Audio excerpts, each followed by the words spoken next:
Hi, welcome to the ninth lecture. हमारे आज का टॉपिक है म्यूचुअल फंड। मैं जानता हूँ आप लोग यही सोच रहे होंगे कि म्यूचुअल फंड में होता क्या है। म्यूचुअल फंड सभी क्यों कहते हैं पैसा लगाओ। म्यूचुअल फंड क्या रिस्की है, या फिर म्यूचुअल फंड में पैसा लगाने से पैसा बनता है या पैसा डूबता है।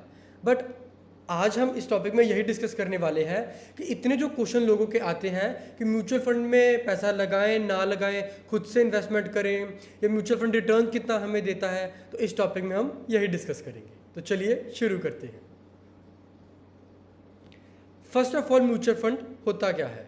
A mutual fund is a common pool of money into which investor place their contributions that are to be invested in different types of securities in accordance with stated objective।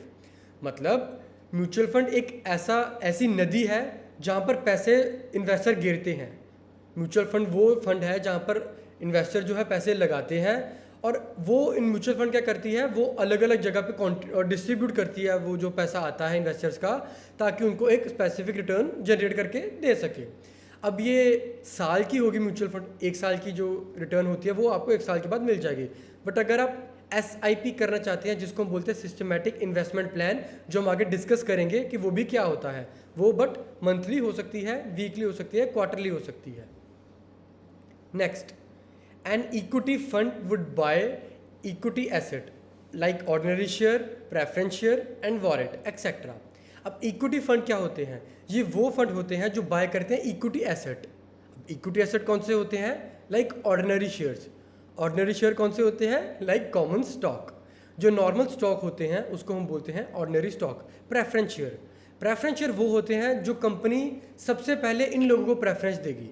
Like कोई भी चीज़ होगी इनको बताना ज़्यादा ज़रूरी समझेगी, क्योंकि सबसे पहले इनको प्रेफरेंस मिलती है, जो इसके नाम में ही लिखा हुआ है, प्रेफरेंस शेयर।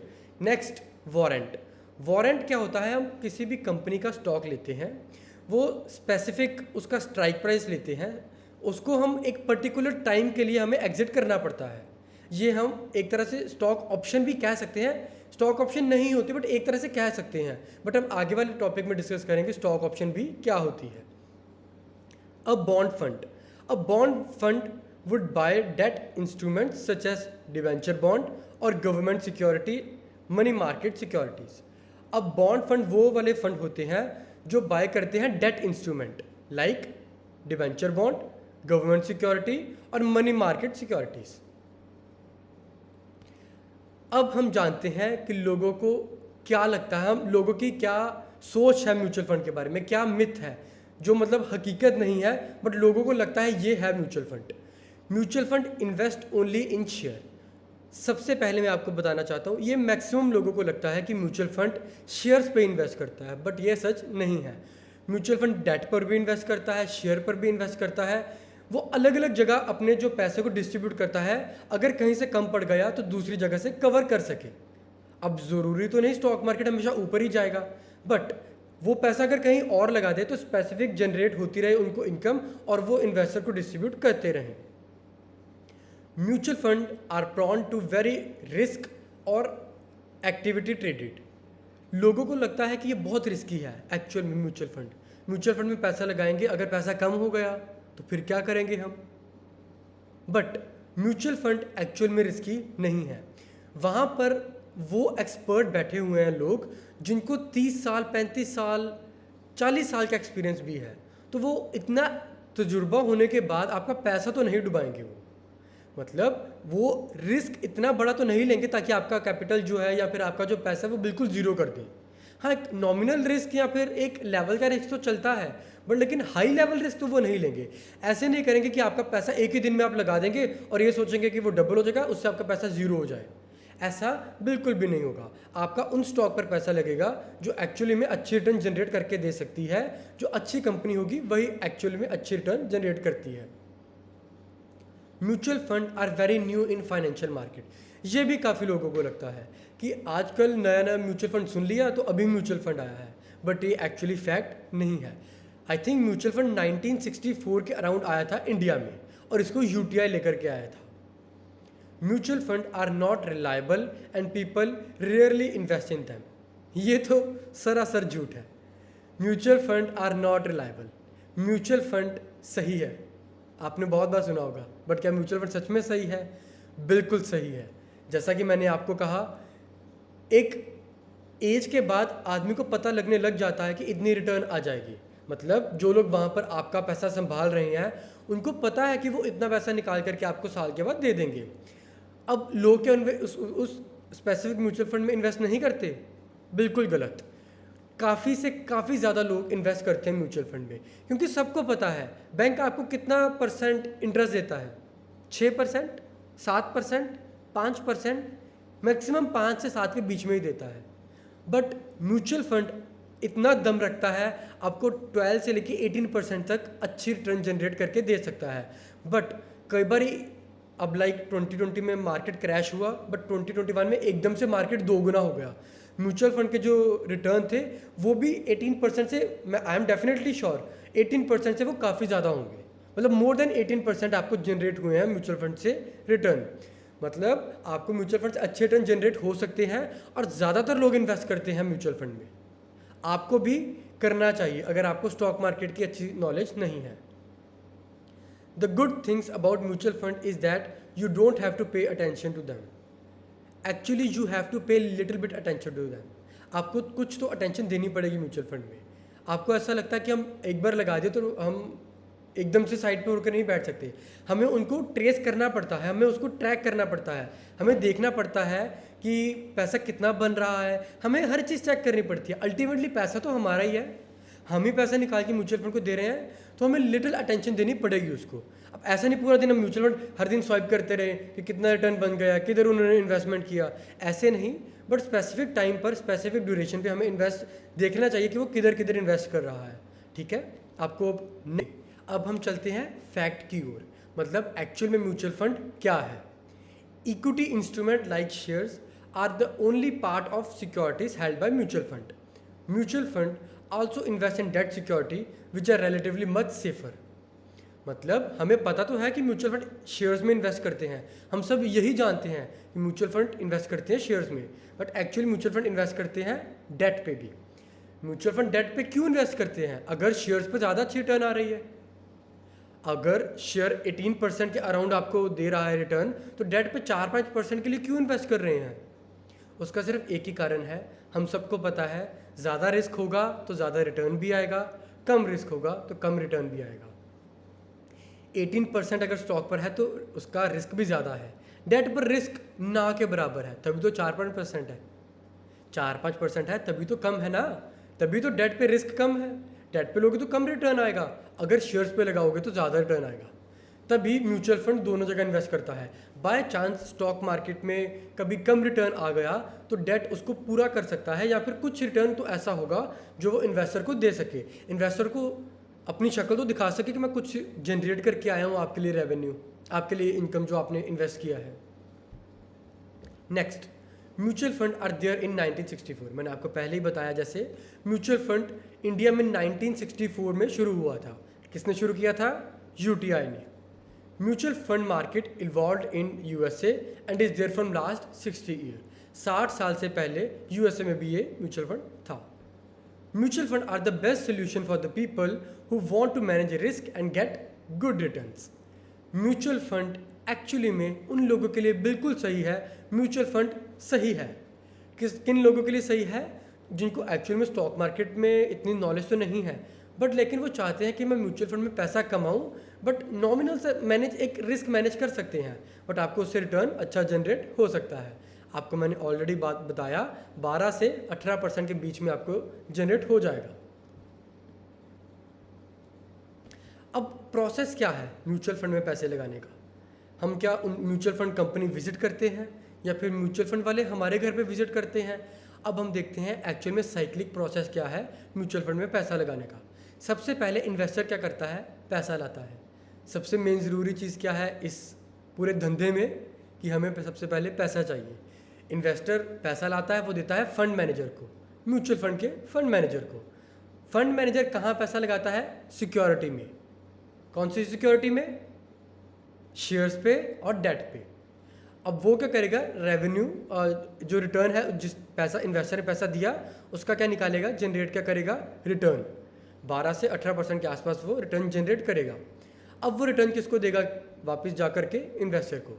इन्वेस्टर ने पैसा दिया फंड मैनेजर को, फंड मैनेजर ने लगाया सिक्योरिटी पे जो डेट है और इक्विटी है, उसने रेवेन्यू इनकम जनरेट की उस पैसे पर और वो पैसा वापस से इन्वेस्टर को दे दिया। तो ऐसे ये प्रोसेस चलता रहता है। ओके, अब इन्वेस्टमेंट ऑब्जेक्टिव क्या क्या है? ये अलग अलग फंड हैं जिनके अलग अलग ऑब्जेक्टिव है फंड से इनकम जनरेट करने के।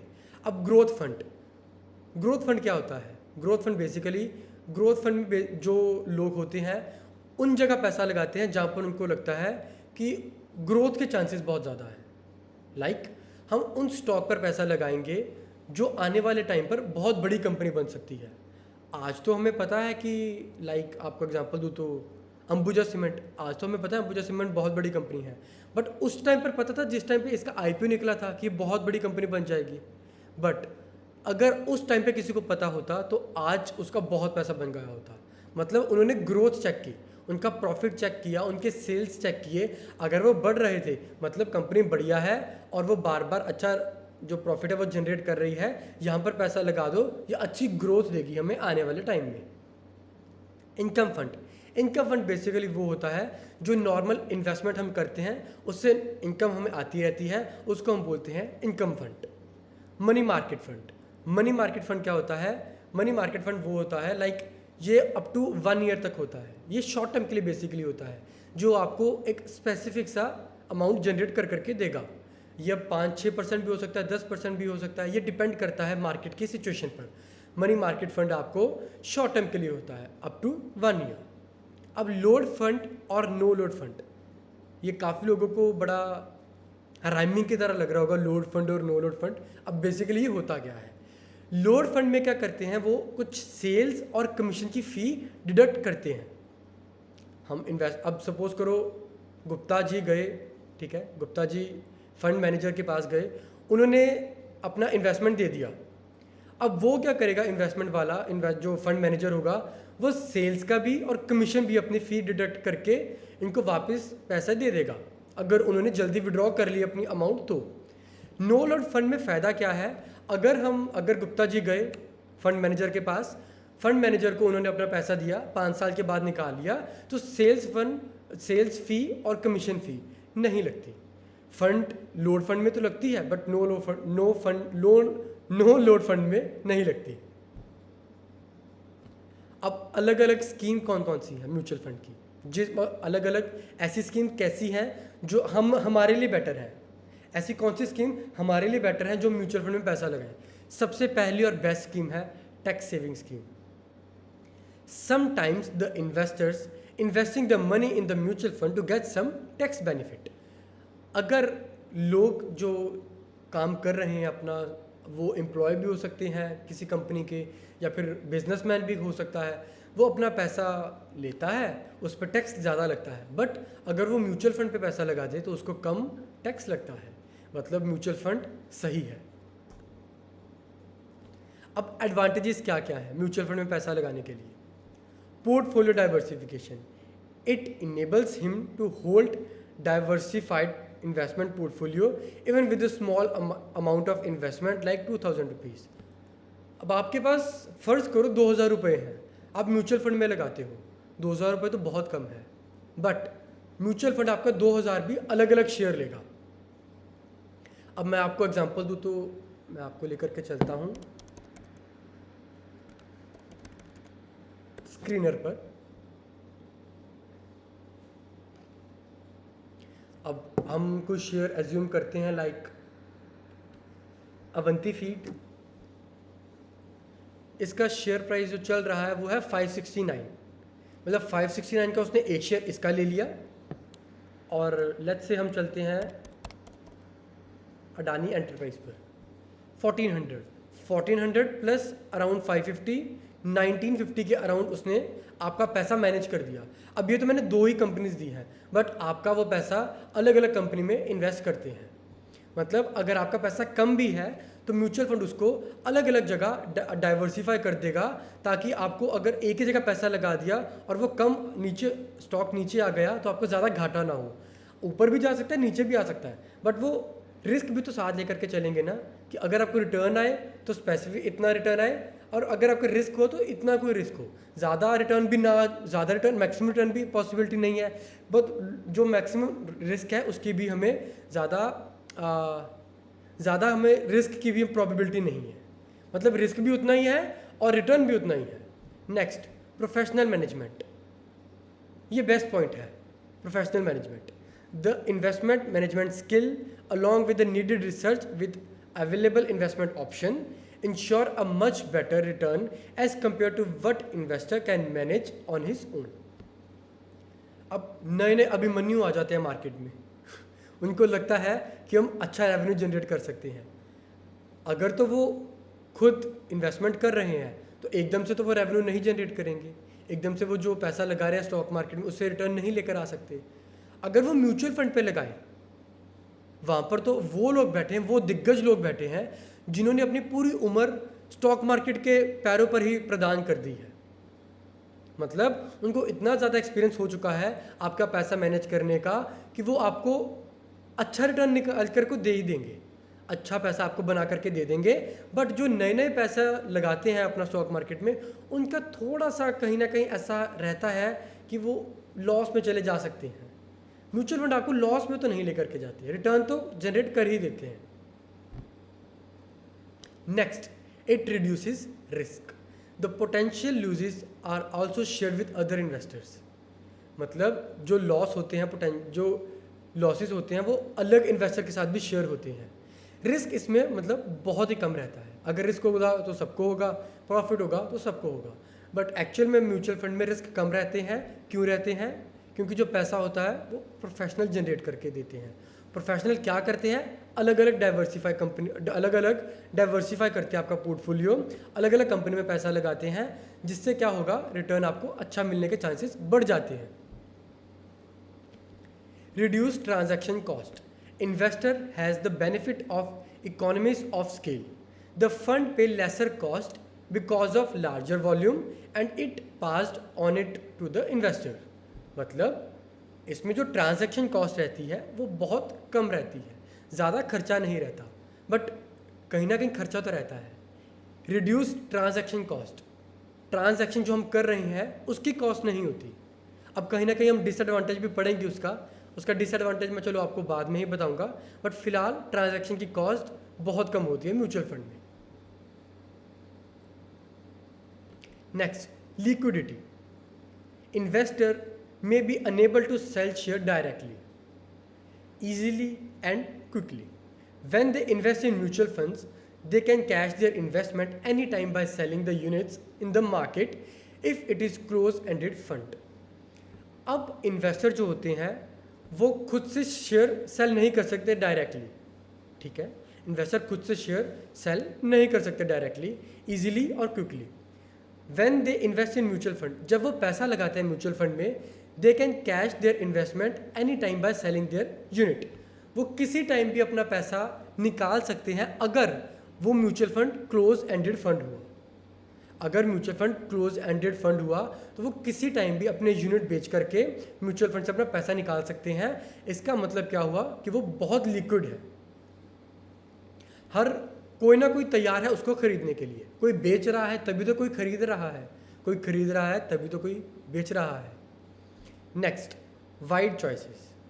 Investor can choose the fund based on their risk tolerance and expected return. मतलब चॉइस बहुत है म्यूचुअल फंड में।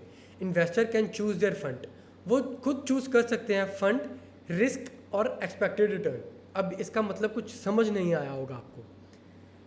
अब अलग अलग तरह की मार्केट कैपिटल होती है। अब हर कंपनी रिलायंस तो नहीं है, हर कंपनी रिलायंस तो नहीं है, हर कंपनी का मार्केट कैपिटल 15 लाख करोड़ तो नहीं है। कईयों का 1000 करोड़ भी है, 15,000 करोड़ भी है, या फिर 1.5 लाख करोड़ भी है, या 150 करोड़ भी है। अब इनको अलग अलग कैटेगरी दी गई है, स्मॉल कैपिटल, मिड कैपिटल और large capital. Mid cap, small cap और लार्ज कैप। लार्ज कैप में आ जाते हैं जिनकी बहुत बड़ी मार्केट कैपिटल है, जिसमें हम TCS ले सकते हैं, रिलायंस ले सकते हैं, HDFC बैंक ले सकते हैं। अब आते हैं मिडल कैप में। मिडल कैपिटल क्या होती है? जो तकरीबन ये 5,000 से लेकर 20,000 करोड़ के बीच में कंपनी हो, उसको हम ज़्यादातर मिडिल कैप कंपनी कह सकते हैं। उसमें भी काफ़ी एग्जांपल आ जाती हैं। बट जो 5,000 करोड़ से नीचे हैं, जो इनसे पीछे हैं, अब उसको कहते हैं हम स्मॉल कैप। अब स्टॉक मार्केट में क्या होता है, कभी कोई कंपनी चलती है, कभी कोई कंपनी चलती है। कभी स्मॉल कैप ज़्यादा दे देती है, कभी लार्ज कैप ज़्यादा दे देती है, कभी मिड कैप ज़्यादा दे देती है। हमें क्या करना है, हमें किस पे पैसा लगाना है? आपको क्या करना है, आपको चेक करना है। उसके पहले तो 10 साल का आपको डाटा निकालना है। 10 साल का आपको स्मॉल कैप का, 10 साल का आपको मिड कैप का और 10 साल का आपको लार्ज कैप का रिटर्न निकालना है। कितना इनकम जनरेट किया है। जिसका ज़्यादा रिटर्न निकलेगा उसमें से आपको पैसा लगाना है। सिंपल। 3 आपने लिया, small cap, mid cap, large cap.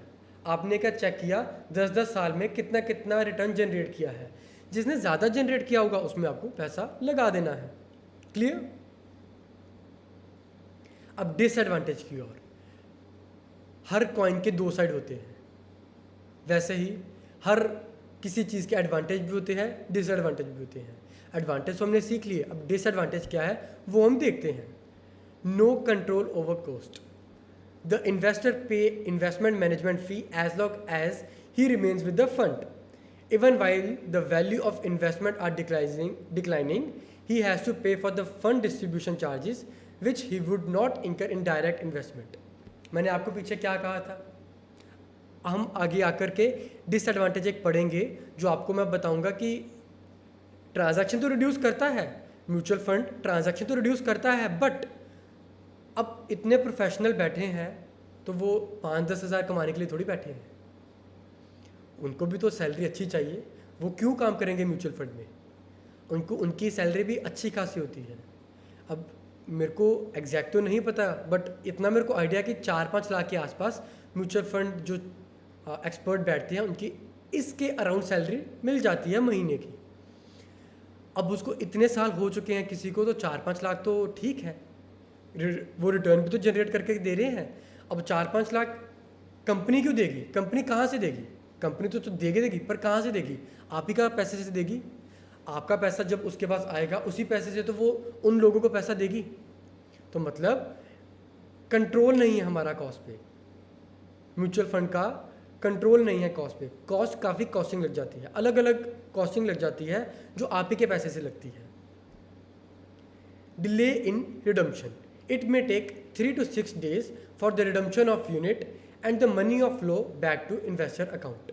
अब आप सपोज करो आपने यूनिट किसी के खरीद लिए म्यूचुअल फंड के, वो उसको आपने बेच दिए, चलो बिक तो गए, बट लेकिन 3 से 6 दिन लग जाते उसको बिकने में और वापस पैसा आने में। इन्वेस्टर के अकाउंट में पैसा आने में कम से कम 3 से 6 दिन लग जाते हैं। अब जो तो पेशेंस वाले लोग हैं वो तो 3 से 6 दिन होल्ड कर सकते हैं, बट अगर एग्रेसिव हैं लोग, मतलब अगर आप खुद इन्वेस्टमेंट करो तो खुद तो आप 1 सेकंड में ऐसे करके आप पैसा निकाल लोगे। आपने बस एक बटन दबाना है, आपने पैसा निकाल लेना है। बट म्यूचुअल फंड में 3 से 6 दिन लग जाते हैं पैसा निकालने में, अपने अकाउंट में डलवाने में। No tailor made portfolio. The very HNI और corporate investors may find this to be constant as they will not be able to build their own portfolio of share, bonds and other securities. Mutual fund अपने हिसाब से चलता है।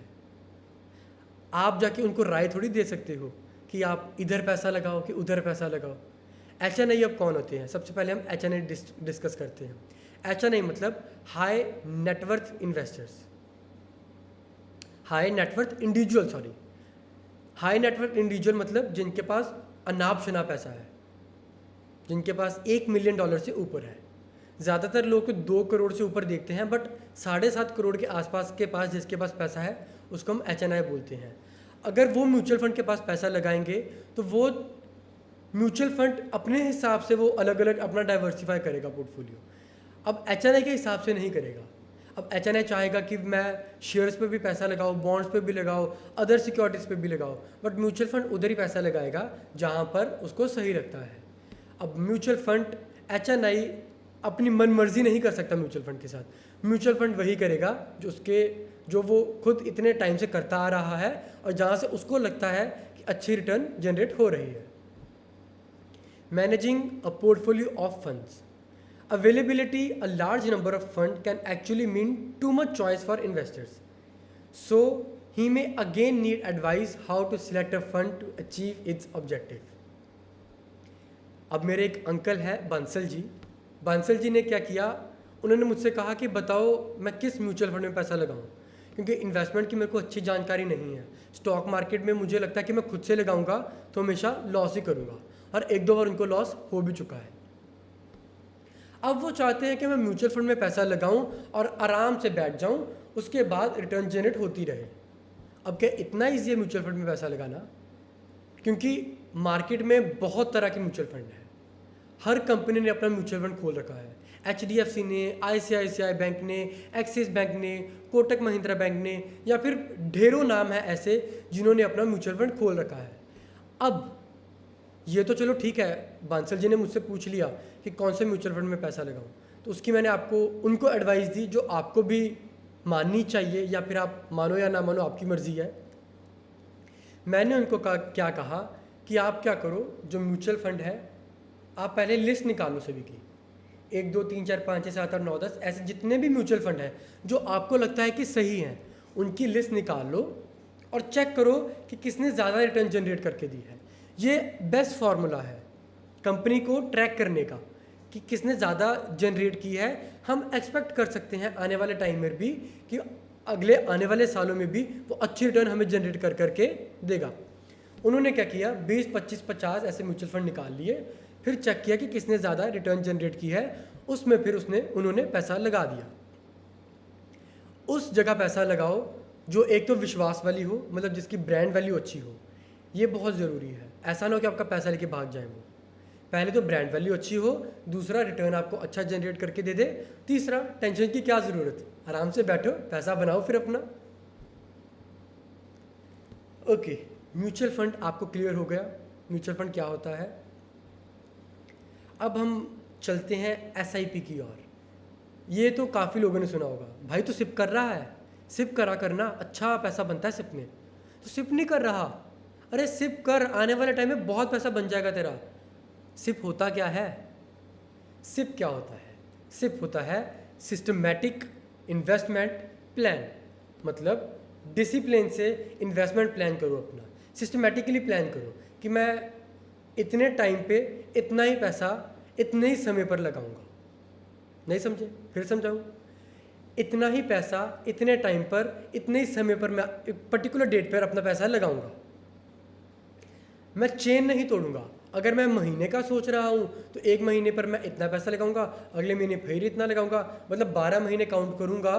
तो मतलब अगर suppose कर मैंने 500 रुपये लगाया तो 12 महीने का कितना बन गया, 6000 रुपये। ऐसे मैं सिस्टमेटिकली डिसाइड करूंगा कितना पैसा मैं लगाना चाहता हूँ। डिपेंड्स अपॉन योर इनकम, आप कितना पैसा कमा रहे हो उस हिसाब से आप खुद डिसाइड करो कि मैं कितना पैसा लगाऊँ। सिंपल इंटेलिजेंट प्रैक्टिस, अलग डेफिनेशन थोड़ी सी है। सिंपल मतलब मिनिमम से आप 500 रुपये से भी शुरू कर सकते हैं सिप करना। Intelligent, benefit from the power of compounding. Power of compounding 8वां अजूबा है, 8th वंडर है ये, पावर ऑफ कंपाउंडिंग। अगर आप सिप करना शुरू करते हो at the age of around 17 to 30 भी, तो भी आपका 60 साल की उम्र में अच्छा खासा पैसा बन जाएगा। बट सिप छोड़ना नहीं है, करते जाना है, करते जाना है। बढ़ाना ज़रूर है बट कम नहीं करना। पैसा हम ज़्यादा तो डाल सकते हैं बट कम नहीं करना। अब आप डिसाइड करो आप कितना पैसा कमा रहे हो। आपसे नहीं मैं पूछूंगा आप पैसा कितना कमा रहे हो। अपना अगर आप 1 लाख रुपए कमा रहे हो तो अपने हिसाब से डिसाइड करो कि आपके एक्सपेंस कितने हैं, कितना पैसा आप लगाना चाहते हो। उस हिसाब से आप डिसाइड करके अपना पैसा लगाओ। Practice, link your financial goal. अभी आपको बताया मैंने, अगर आप जिस एज कैटेगरी में हो, आप बेस्ट एज कैटेगरी में हो। कोई एज भी कम नहीं होती स्टॉक मार्केट में पैसा लगाने की या फिर सिप करने की, सिस्टमेटिकली खुद पैसा लगाने की। फाइनेंशियल गोल डिसाइड कर लेना, कितना पैसा लगा रहा हूँ, कब लगा रहा हूँ, ये मैं क्लियरली बता रहा हूँ क्योंकि हम एक बार लगा के भूल जाते हैं, चल छोड़ यार हम पार्टी करने चलते हैं, पैसा इधर बाद में अगले महीने लगा लेंगे। ऐसा मत करना, इससे बहुत बड़ा फ़र्क पड़ सकता है। बहुत बड़ा, एक ना छोटी सी चीज़ बहुत बड़ा इम्पैक्ट कर सकती है हमारी लाइफ में। तो ये गलती से भी गलती मत करना।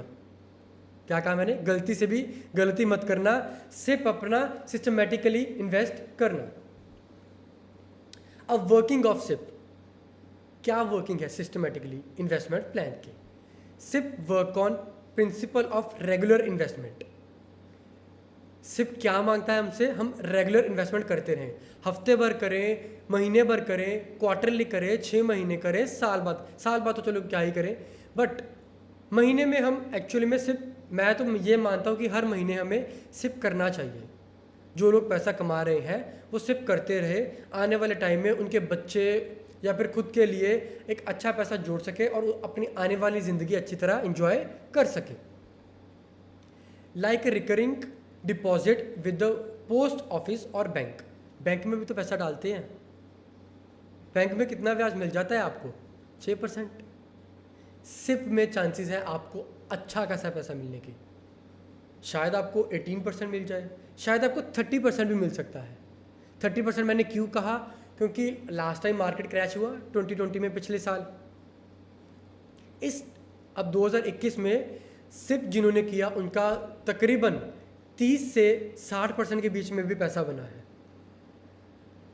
जिन्होंने 2020 में पैसा करना, सिप करना शुरू किया, 2021 तक उनका 30 से 60% भी बना है। आपका भी बन सकता है, बस सिस्टमेटिकली इन्वेस्टमेंट प्लान करना। Method of investing a fix regularly in mutual fund.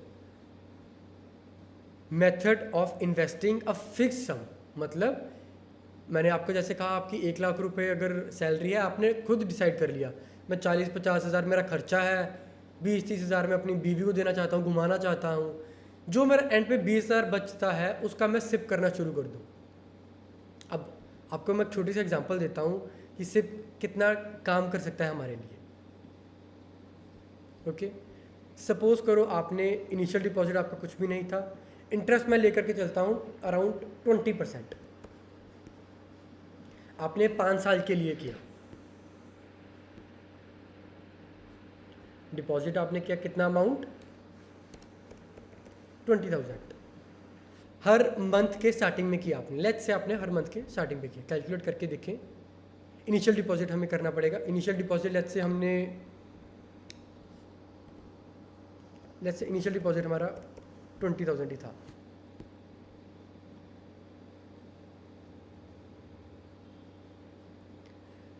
$21,23,000, 21,23,000 रुपये।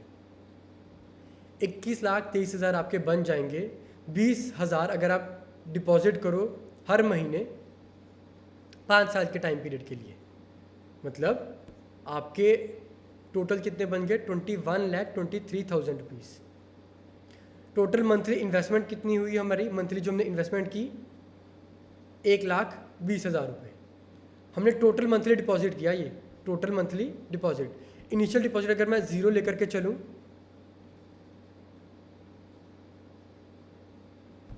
अब मैंने पहले क्या किया कि मैंने ये किया कि हम स्टार्टिंग में पैसा 20,000 लगा रहे हैं, बट लेट्स से हमने 20,000 नहीं लगाया, हमने 0 से शुरू किया। हम हर महीने 20,000 ही देंगे, हर महीने 20,000 डिपॉजिट करेंगे SIP में, और हम एक्सपेक्ट करते हैं उस पर 20% टर्न आए। 5 साल के बाद कितना पैसा बन जाएगा? 20,69,000। 20,69,000 अगर हम स्टार्टिंग में 0 लेकर के चलें। क्लियर है आपको? आपका पैसा अच्छा खासा बन जाएगा अगर आप सिस्टमेटिकली चलोगे तो। Helps in investing at the right time, ये हमारी मदद करता है इन्वेस्टमेंट सही समय पर करने के लिए। इन्वेस्टमेंट करने की सही कोई समय होता नहीं वैसे, क्योंकि हर लोग एक्सपर्ट कह लो या फिर मार्केट में जो गुरु हैं एक ही सवाल पूछते हैं, सर मार्केट किधर जाएगा? आज मार्केट लेट्स से निफ्टी आज 15,000 है, तो ये 15,000 से 20,000 हो जाएगी या 15,000 से 12,000 रह जाएगी? एक ही इसका जवाब है, ये $1,000,000 क्वेश्चन है। अगर मुझे पता ही हो कि 15,000 की 20,000 हो जाएगी तो मैं तो सारा पैसा निकाल के इधर ही लगा दूँ। अगर मुझे पता हो कि इतना पैसा मेरा बन जाएगा, 15,000 से 20,000 चले जाएगा, तो मैं आज ही पे सारा पैसा लगा दूँ। बट अगर 15 से 12,000 पहुँच जाएगी तो पैसा निकाल लो, मैं कहीं और लगा लूँ। तो मतलब इन्वेस्टमेंट का एक तो सही टाइम नहीं है। बट अगर आप सिस्टमेटिकली इन्वेस्टमेंट प्लान करते हो तो आप एक सही समय पर आप इन्वेस्टमेंट करते रहोगे।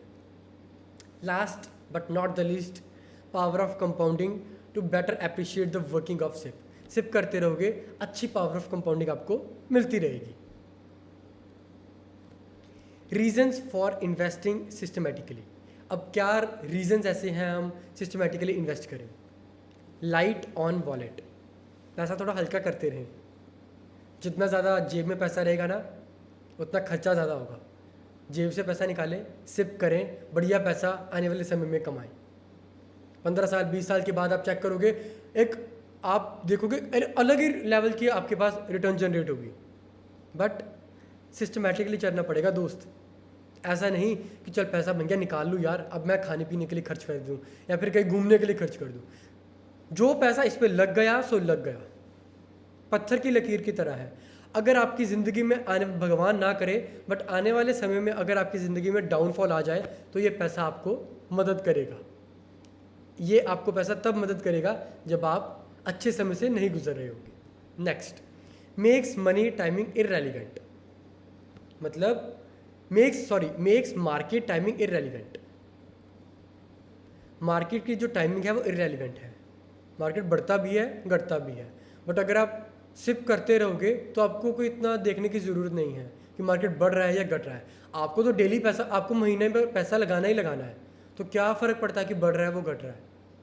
अल्टीमेटली अगर कंपनी अच्छी है तो आप पैसा लगाओ। अगर म्यूचुअल फंड में पैसा लगा रहे हो तो उनको डिसाइड करना है। म्यूचुअल फंड तो आपका पैसा जनरेट करके दे देंगे। बट अगर आप खुद से सिप करना चाहते हो, खुद से पैसा लगाना चाहते हो तो आपको टाइमिंग चेक करनी पड़ेगी। बट अगर आप म्यूचुअल फंड में चेक कर रहे हो तो म्यूचुअल फंड खुद आपको टाइमिंग नहीं वो चेक करेगा। म्यूचुअल फंड आपसे पैसा लेगा तो सिस्टमेटिकली उसको पैसा लगाता रहेगा क्योंकि मार्केट की टाइमिंग तो होती नहीं है। It helps you to build your future. कैसा लगा? आपका फ्यूचर बिल्ड कर देगा ये। 60 साल की उम्र में आपका पैसा कितना बन जाएगा? शायद लोगों की पूरी ज़िंदगी निकल जाए। लोगों की सारी जितने भी आपके आस पड़ोस के लोग हैं अगर वो सिप नहीं कर रहे, आप सिप कर रहे हो, मेरे से जब आपकी उम्र 60 साल के आसपास होगी तब मेरे से एक बार मिल लेना। 30-35 साल सिप करने के बाद एक बार मुझसे मिल लेना, फिर आके मुझसे बात करना कि आप किधर हो और आपके दोस्त या फिर आपके नेबर या आपके रिलेटिव किधर हैं। आप सिप अच्छी तरह करोगे तो आपका अच्छा पैसा बन जाएगा। कंपाउंडेड रिटर्न, आपका पैसा उतनी स्पीड से बढ़ता रहेगा, कंपाउंड होता रहेगा। और lower the average cost, average cost होगी वो कम पड़ेगी आपको सिप में। बेनिफिट क्या है अब इसके? अनकैलकुलेट फाइनेंशियल डिसिप्लिन। बार बार ना कैलकुलेट नहीं करने की ज़रूरत पड़ेगी हमें। अनकैलकुलेट फाइनेंशियल डिसिप्लिन। हम जब भी देखते हैं कैलकुलेट करने लग जाते हैं। इसमें कैलकुलेट करने की ज़रूरत ही नहीं है। पैसा हम अब 1 लाख रुपए है, 20,000 रुपये हम डाल रहे हैं तो ठीक है, वेट करो, आने वाले टाइम के बाद देखते हैं। कैलकुलेट बार बार हम फाइनेंशियल करते रहेंगे, हर रोज़ नहीं कर सकते हम। एक बार कर लिए तो ठीक है, बट आने वाले टाइम पे हम हर रोज़ कैलकुलेट करते रहे, मेरा पैसा इतना बन जाएगा, इतनी रिटर्न आएगी तो इतना बन जाएगा, उसकी मतलब कोई सीमा नहीं है। हम एक बार कैलकुलेट कर लें, उसके बाद पैसा डालते रहें। वो अनकैलकुलेटेड फाइनेंशियल डिसिप्लिन, मतलब एक टाइम के बाद हमारा इतना पैसा बन जाएगा, आपको कैलकुलेट करने की ज़रूरत ही नहीं पड़ेगी। Reduce the risk. सिप में कम रिस्क रहता है क्योंकि आप सिस्टमेटिकली प्लान कर रहे हो अपनी इन्वेस्टमेंट को।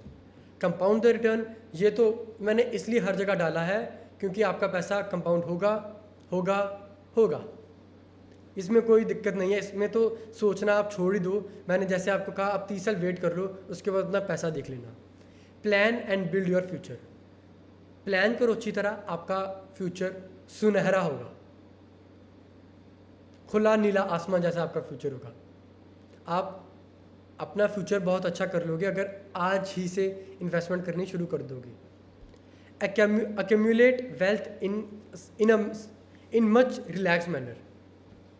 अपनी वेल्थ को हम रिलैक्स मैनर में भी आराम से कर सकते हैं। मतलब हमारा जो पैसा बढ़ रहा है उसको हम पैसा आप लगा रहे हो म्यूचुअल फंड में या फिर खुद से भी लगा रहे हो, इतना उसमें प्रेशर तो नहीं है, स्ट्रेस तो नहीं है, मज़ा है। हमारा मज़ा ही है, पैसा लगा रहे हैं, बड़ा मज़ा आता है हमें बोल के कि मैंने ये कंपनी के शेयर लिए हैं। मतलब वेल्थ हमारी बढ़ती जाएगी, हमारा प्रेशर नहीं है। बिजनेस में हमें प्रेशर आता है, जॉब करते प्रेशर आता है, इधर प्रेशर कोई नहीं है। हमारी वेल्थ बढ़ेगी बड़े डिसिप्लिन मैनर के साथ, बड़े रिलैक्स मैनर के साथ। अब हम 3 सिनेरियो लेते हैं, investment scenario A, investment scenario B, investment scenario C. अब इसने क्या किया, इसने 5 साल के लिए अपना पैसा लगाया, मंथली इसने लगाया 5,000 रुपये के आसपास। क्लियर है आपको? 5 साल के लिए 5,000 लगाया तो टोटल इन्वेस्टमेंट इसकी कितनी बन गई, 3 लाख रुपए। 5,000 इंटू 12 6,000, 6 इंटू 5 3 लाख। 3 लाख हम एज्यूम करते हैं 18% इसने हर बार हर साल के बाद उसने कमाया 18% के अराउंड। उसका कितना बन गया, 4,93,000। लगा कितना, 3 लाख। ऑलमोस्ट 2 लाख के पास वो सरप्लस में है। 5 साल के बाद वो 2 लाख सरप्लस में है। इन्वेस्टमेंट बी, अब उसने 10 साल के लिए लगाया 5,000 ही, सेम। हम बस साल बढ़ा रहे हैं, पैसा उतना ही हम मंथली इन्वेस्ट करेंगे। 5,000 लगाया, टोटल इन्वेस्टमेंट 6 लाख बन गई क्योंकि साल डबल हो गए। और रिटर्न कितनी, 18% हम करते हैं। पहले 5 साल उसका था 4.93 लाख, नेक्स्ट 5 साल उसका कितना बन गया, 16.86 लाख। 4 गुना। पहले तो 5 लाख के अराउंड था उसका पैसा, अगले 5 साल में उसका बन गया 16 लाख। सिनेरियो सी लेते हैं, उसने और 5 साल होल्ड किया, 15 साल के लिए किया, 5,000 रुपये उसने मंथली इन्वेस्टमेंट की, टोटल इन्वेस्टमेंट 9 लाख बन गई। और 18% ही उसने एज्यूम किया कि हम एज्यूम करते हैं रिटर्न हमें 18% मिलेगी। कितना बन गया जी, 46 लाख। ऑलमोस्ट 4 लाख का हो गया ये 12 गुना, और 16 लाख का हो गया 3 गुना के आसपास। जितनी ज़्यादा कंपाउंड करेंगे ना, कंपाउंडिंग आपको इसीलिए समझा रहा हूँ, कंपाउंडिंग तो वो चीज़ है जितना ज़्यादा बढ़ाते रहोगे ना उतना पैसा आपका बढ़ता रहेगा। आप बढ़ाओ, ऊपर वाला बैठा आपका पैसा बढ़ाने के लिए। आप सिस्टमेटिकली अपना पैसा बनाते रहोगे अगर आप डिसिप्लिन से खेलते रहोगे। डिसिप्लिन से खेलो, बढ़िया पैसा बना लोगे। ये मेरे से लिख करके ले लो, आप कंपाउंडिंग से अपना पैसा अच्छा जनरेट कर लोगे in future. Okay, thank you everyone, I will meet you in the next lecture. Bye bye.